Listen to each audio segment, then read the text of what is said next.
राधे राधे। आप सभी का मेरी वीडियो में स्वागत है। आज की वीडियो में हम गो अष्टमी क्यों मनाई जाती है, इसके पीछे क्या कथा है और यह पर्व कौन से भगवान को समर्पित है। आज की वीडियो में इन सब के पर चर्चा करेंगे। चलिए शुरू करते हैं आज की वीडियो। सनातन धर्म में गौ माता का बहुत महत्व है। यहाँ तक कि गौ माता का पर्व भी है। दीपावली के 7 दिन के पश्चात कार्तिक मास की शुक्ल पक्ष की अष्टमी को गौ माता को समर्पित गौ अष्टमी का त्यौहार मनाया जाता है।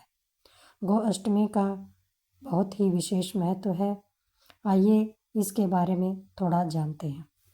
श्रीमद् भगवद पुराण के अनुसार जब भगवान श्री कृष्ण 6 वर्ष की आयु के हुए तब माँ यशोदा से गाय चराने की इच्छा जताते हुए कहा कि मैया, अब मैं बड़ा हो गया हूँ। अब मैं गौचरण के लिए ग्वालों के साथ जाना चाहता हूँ और गोपालक बनकर गायों को चराना चाहता हूँ और उनकी रक्षा करना चाहता हूँ। इस पर माता यशोदा ने समझाते हुए कहा कि शुभ मुहूर्त आने पर ही मैं तुम्हें अवश्य गोपालक बनाऊंगी। उसी समय सांडिल्य ऋषि का वहाँ आगमन हुआ और उन्होंने कृष्ण की जन्म कुंडली देखकर कार्तिक मास की शुक्ल पक्ष की अष्टमी तिथि को गोचरण का शुभ मुहूर्त निकाला। भगवान श्री कृष्ण के गोचरण कराने के कारण ही यह शुभ दिन गोपाष्टमी के नाम से मनाया जाने लगा। गोरक्षक होने के कारण ही भगवान का नाम गोविंद भी पड़ा। गोपाष्टमी की पूजा विधि क्या है, चलिए जानते हैं। गो अष्टमी के दिन प्रातः जल्दी उठकर गाय बछड़ों का स्नान आदि कराया जाता है। इसके बाद गौ माता को हल्दी, मेहंदी, रोली आदि के थापे लगाए जाते हैं। धूप, दीप, गंध, पुष्प, अक्षत, गुड़ आदि से गाय माता का पूजन किया जाता है। गाय को वस्त्र भी अर्पण किया जाता है। यदि वस्त्र नहीं है तो मूली अर्पण कर सकते हैं। इसके बाद गाय की आरती करके गाय को हरा चारा खिलाना चाहिए। पौराणिक मान्यताओं के अनुसार गाय की पूजा करने के बाद उनकी परिक्रमा करके कुछ दूरी तक उनके साथ जाना चाहिए। उसके बाद गोचारण रज माथे से लगानी चाहिए।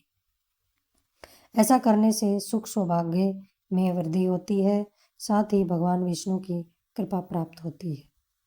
गाय को संसार का सबसे पवित्र प्राणी माना गया है। धार्मिक ग्रंथों में कामधेनु गाय का वर्णन मिलता है। शास्त्रों में बताया गया है कि गाय सभी प्राणियों की माता है। गाय को रोटी के साथ गुड़ भी खिलाना चाहिए। गाय को गुड़ खिलाने से हमारे ग्रह सुधरते हैं, सभी संकट दूर होने लगते हैं, स्वास्थ्य सुधरता है। शास्त्रों में गौ माता में 33 कोटि देवी देवताओं का वास बताया है। ऐसे में एक गाय की सेवा कर लेने से सभी देवी देवताओं का आशीर्वाद मिल जाता है। यही कारण है कि गोदान भी संसार का सबसे बड़ा दान माना जाता है। गो पूजन से सभी देवी देवता प्रसन्न होते हैं और सुख सौभाग्य की प्राप्ति होती है। गोपाष्टमी पर्व एक ऐसा पर्व है जिस दिन गो सेवा और गो पूजन करके अपार पुण्य पाया जा सकता है। भारत देश के प्राय सभी भागों में गोपाष्टमी का पर्व बड़े ही उल्लास के साथ मनाया जाता है। विशेषकर ब्रज क्षेत्र में तो यह पर्व घर घर में मनाया जाता है। हमें गाय माता की रक्षा का संकल्प लेना चाहिए, क्योंकि गाय से ही हमारा जीवन सुख समृद्धि से भरा हुआ है।